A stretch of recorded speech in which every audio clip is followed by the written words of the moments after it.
Louvado seja nosso Senhor Jesus Cristo. Nós vamos fazer o nosso nono encontro da revelação no Novo Testamento.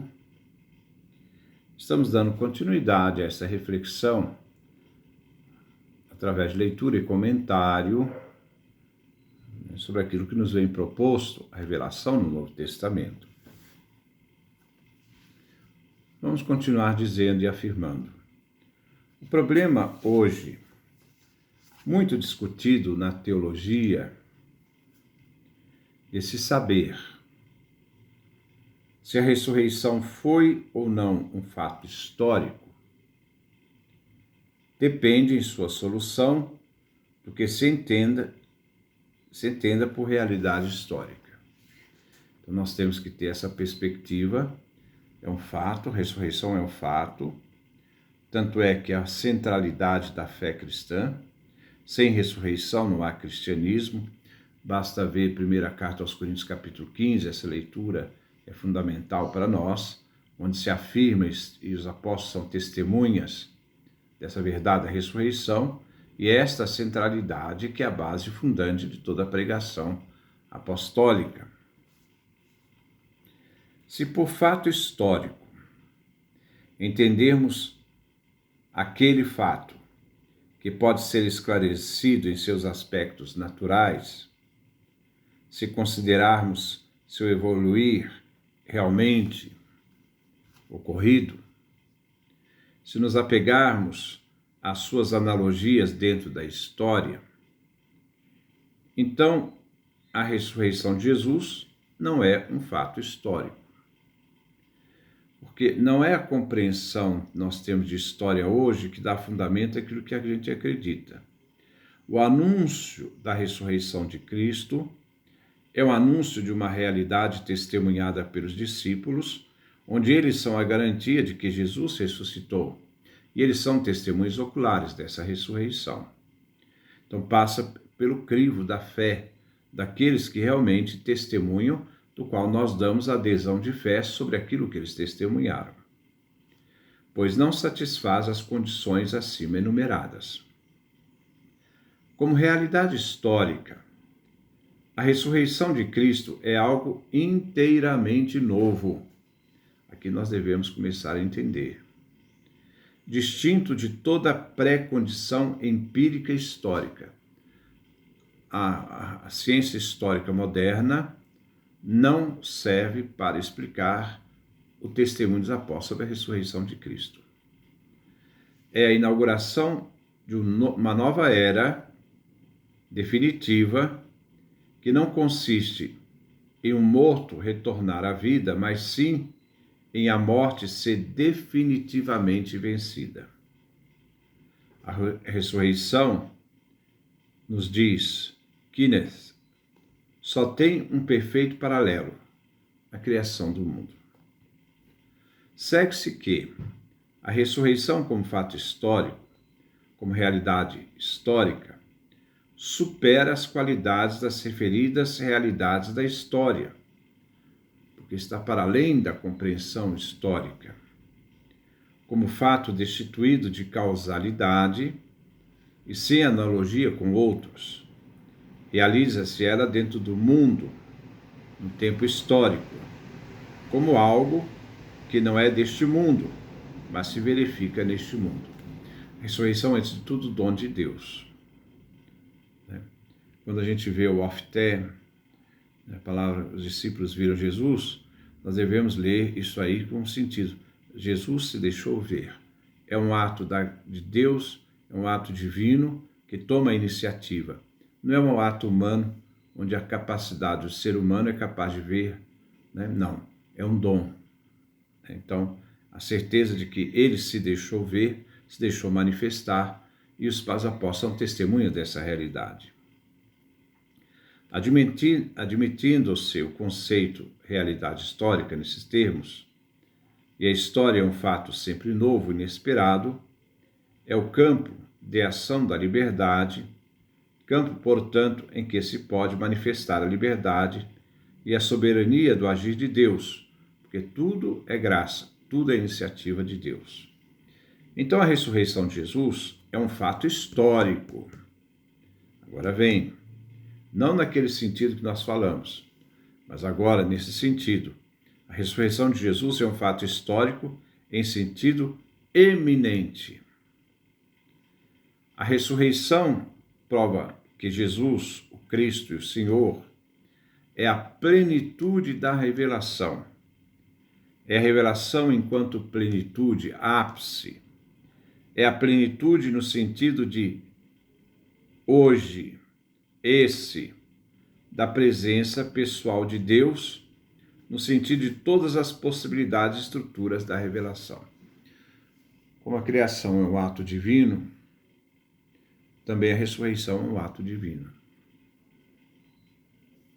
É o reflexo do pensamento de São Paulo. Jesus Cristo, que vos temos anunciado, sempre foi sim. Todas as promessas de Deus são um sim em Jesus. Por isso é por ele que nós dizemos amém à glória de Deus. 2 Coríntios, capítulo 1, versículo 19 e 20. A descrição da plenitude da revelação realizada em Cristo ficaria então incompleta se não se associasse à obra da salvação operada por aquele que ressuscitou dos mortos e foi o Salvador. O envio do Espírito. Este Espírito foi descrito como Espírito de Deus no Antigo Testamento, como a força viva de Deus agindo na história e na criação. Dele se disse que falou pelos profetas, Hebreus capítulo 1, versículo 1. Referiam-se a ele os profetas como pertencentes ao que havia de vir, isto é, ao ungido Messias, como Isaías, capítulo 42, versículo de 1 a 3, e capítulo 61, versículo 1 a 2. O envio do Espírito aparece com plenitude escatológica da promessa. No Antigo Testamento, Joel, capítulo 3, versículo de 1 a 5, e Zacarias, profeta, capítulo 12, versículo 10.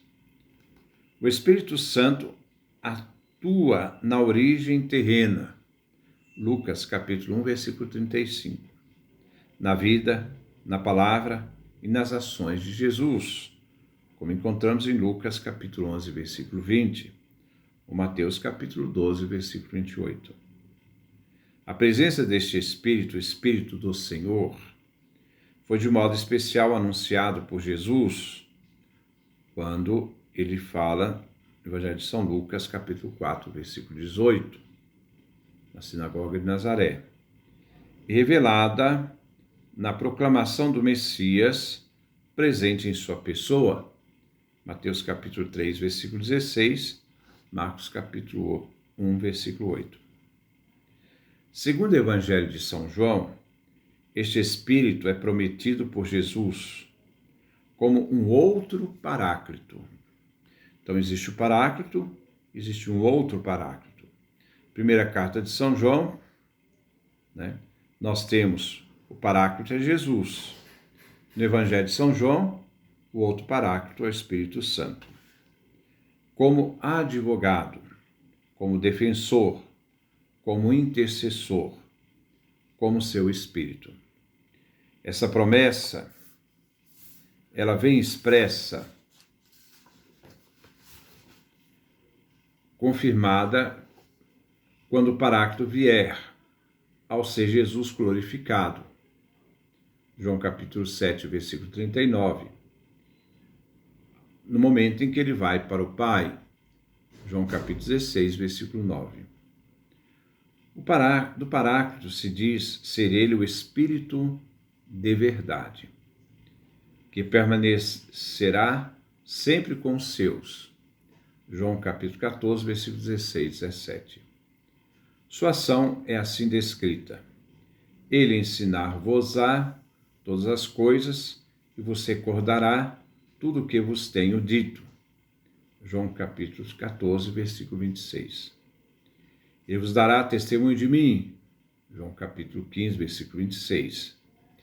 Ensinar-vos-á toda a verdade, capítulo 16, versículo 26. Ele me glorificará, porque receberá do que é meu e vou-lo anunciará.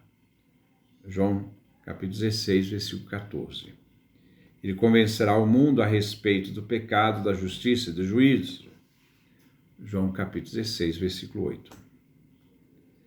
Esta promessa da vinda do Espírito Santo, Atos capítulo 1, versículo 8, cumprir-se-á em Pentecostes e no livro do Atos capítulo 2.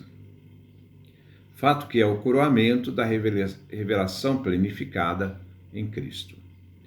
Com efeito, mediante o Espírito de Cristo e do Pai, graças à sua permanência e à sua ação, manter-se-á duradoura e permanente, será para eterno, para sempre.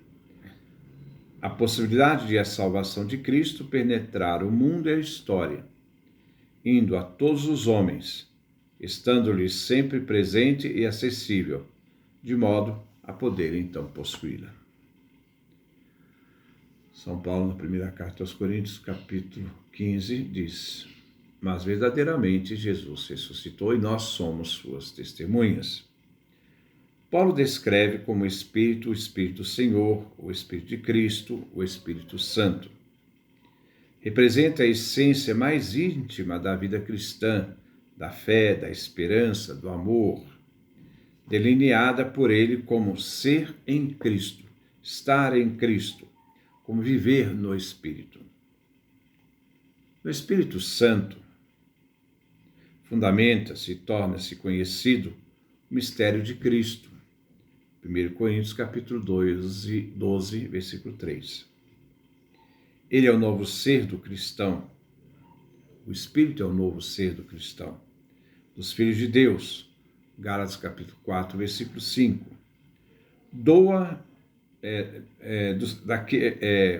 São filhos de Deus daqueles que devem dizer Abá, Pai. Romanos capítulo 8, versículo 15. Cristo é o caminho para o Pai no único Espírito. Efésios capítulo 2, versículo 18. A igreja concebida por Paulo como corpo de Cristo, entendida quer como comunidade única, quer como a igreja que abrange todas as igrejas, vive e reduz-se à unidade, mediante a multiplicidade das pessoas, do serviço e dos dons, no único Espírito de Cristo. 1 Coríntios 12, Efésios capítulo 4, versículo 4. Assim sendo, é justo e certo descrever a Igreja como o histórico, salvífico prolongamento da unção de Jesus pelo Espírito Santo. Essa frase é importante. A Igreja é o histórico, salvífico prolongamento da unção de Jesus pelo Espírito Santo, ou como mistério da identidade do Espírito Santo em Cristo. Porque o Espírito Santo que age na igreja não se separa do Pai nem do Filho, é uma unidade inseparável. O mesmo se diz do conceito de cristãos. O Espírito Santo guarda e atualiza a obra salvífica de Cristo, por isso ela não vai se caducar, não vai acabar. Ocorre isso na palavra da pregação apostólica, que graças ao Espírito pleno de verdade, presente na nova situação histórico-salvífica, inaugurada por Cristo na cruz e ressurreição, se torna o querigma de Cristo, né? Jesus, eu Senhor. Ocorre também no batismo, em ordem de Cristo ressuscitado, Mateus capítulo 28, versículo 19. E entregue como um dom em Pentecostes, Atos capítulo 2, versículo 38 a 41. O batismo no qual são assumidas as mortes e a ressurreição de Cristo, Romanos capítulo 6, versículo 1 a 14, onde São Paulo vai dizer, sepultados com Cristo no seu batismo para ressuscitar com ele.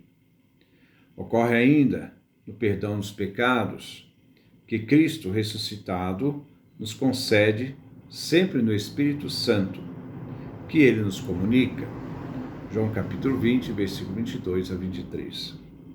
Ocorre, enfim, na Sagrada Ceia, a Eucaristia, em que o Salvador ressuscitado se dá em alimento. Por isso é que se diz explicitamente: o Espírito é que vivifica, a carne de nada vale.